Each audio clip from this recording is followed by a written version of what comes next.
The Chicago skyline glittered like a promise kept, a postcard view from the 23rd floor that Daniel Morgan paid for with 80-hour weeks. He stood at the floor-to-ceiling window, a crystal tumbler of 15-year-old scotch in his hand, the amber liquid catching the last of the sunset. This was the POV, people, the dream. His wife was a vision in the soft kitchen light, humming some indie folk song as she plated seared scallops. He watched her laugh at something on her phone, a quick, private smile that lit up her whole face. His heart did that stupid, cliché squeeze. Still, after all this time, wrapped his arms around her from behind, she leaned back into him, a perfect fit. Long day at the firm? She asked, her voice a melody. The usual, saving corporations from themselves. He nuzzled her neck. Smells amazing in here. Better than the boardroom. She swatted him playfully with a dish towel. Go set the table, hotshot. Wine's breathing.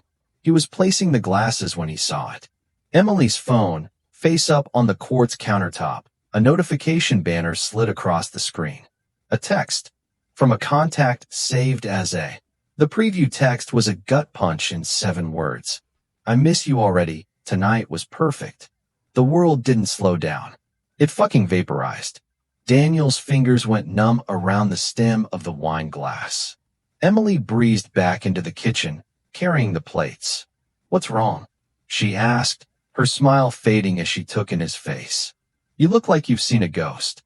His voice, when it finally came, was a stranger's. A flat, cold thing. Who's a? The change in her was instantaneous. A microflinch. A flicker in her eyes. Was it panic? Gone so fast he almost convinced himself he'd imagined it. Then the mask slid into place. Smooth. Impenetrable. She repeated, tilting her head, the picture of innocent confusion. Alex, from my spin class? She probably texted about the schedule for tomorrow. Why? She reached for her phone, her movement casual. Too casual. Daniel's hand shot out, clamping over the device before she could grab it. The action was sharp, violent in the serene kitchen. Emily's eyes widened, real shock this time. Daniel, what the hell? Give me my phone. Who is he? Daniel's voice was low, trembling with the effort to control it. Tonight was perfect? What the actual fuck, Emily? He watched her process. He saw the calculations happening behind those beautiful blue eyes he'd stared into for a decade. The weighing of options. The lie forming. And then she sighed. A soft, exasperated sigh. As if he were the one being unreasonable. As if he were a child having a tantrum. Oh, for God's sake. Daniel, she said, rolling her eyes. It's not what you think. It's work. Is Arthur. Arthur from the branding agency. We had a client dinner tonight. A last dinner. He's transferring to the London office. The team was saying goodbye. It was a group text, you psycho. A group text. A work thing. The explanation was so plausible, so neatly packaged. Arthur was real. Daniel had heard the name. A slick, silver-haired guy in tailored suits. The doubt began to creep in, a toxic vine wrapping around his anger. Was he being a jealous idiot? A paranoid husband? But the words, I miss you already. That wasn't a group text sentiment. That was intimate. Private. Show me, he demanded, his hand still on the phone. I will not. She snapped, her own anger flaring now. This is insane. I cook you a beautiful dinner, and you're accusing me of what exactly? Based on a text preview? This is next-level toxic. Daniel, put the phone down. She was using the tone. The one she used to calm a hostile client. The one that was meant to make him feel small and ridiculous. The gaslighting was so subtle, so professional. He was the problem. He was the psycho ruining a perfect evening. His grip tightened. The rational part of his brain, the lawyer part, screamed that this was a violation, that he was crossing a line from which there might be no return.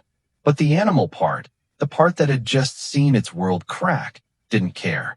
Just show me the text, Emily. If it's a group text like you say, then show me. And it'll be my turn to apologize. I'll be the biggest Karen this side of Lake Michigan. I'll grovel. The standoff in the kitchen lasted a full minute. A silent war fought over a 6-inch slab of glass and metal. Emily's eyes were hard, defiant. Daniel's were a storm. He saw the exact moment she decided to change tactics. The anger melted from her face, replaced by a wounded, profound sadness. She let her hand fall away from the phone. "Fine," she whispered, her voice cracking with manufactured hurt. "Take it. Look through it. See for yourself how wrong you are. But Daniel, when you see it's just work, you're going to have to explain to me how we come back from this. How you repair the trust you're shattering right now." But then he remembered the preview. "I miss you already." He swiped the phone open. Her passcode was still their anniversary. The sheer, breathtaking audacity of that almost made him laugh. He went straight to the messages. The thread was long. He scrolled up, his heart a frantic drum against his ribs. And there it was. A group text. Arthur, Emily, and 3 other people from the agency. Talking about a dinner reservation. About a farewell toast. The last message, sent 10 minutes ago, was from Arthur. "Great night, team. Gonna miss this crew. Safe travels, E." It looked clean. Plausible. The "I miss you already" text was nowhere to be seen. Daniel's blood ran cold. He'd seen it. He'd read it. It had been right there on the lock screen. But in the thread, it was gone. Deleted. In the 60 seconds between the preview lighting up and him grabbing the phone, she'd managed to delete that one damning message. Probably while she was getting the plates. The professionalism of the lie was chilling. He looked up at her. She was watching him, a single, perfect tear tracing a path down her cheek. The picture of vindicated innocence. "See," she said, her voice soft, broken. "It's a work thread. You were wrong. You let your insecurity destroy our evening." "Now what, Daniel?" He said nothing. He just handed the phone back. The lawyer in him knew he had no evidence. The husband in him was a hollowed-out shell. He mumbled an apology, something about stress at the firm, about seeing things. He played his part in her little theater of gaslighting. The next 2 days were a performance worthy of an Oscar. Emily was sweet, attentive, a little distant, sure, but that was to be expected after his outburst. She talked about future plans, a trip to Napa, maybe repainting the guest room. She was weaving the narrative of a marriage that had hit a bump, a paranoid husband, a forgiving wife. She was building the alibi for the court of public opinion, and Daniel was her unwilling co-star.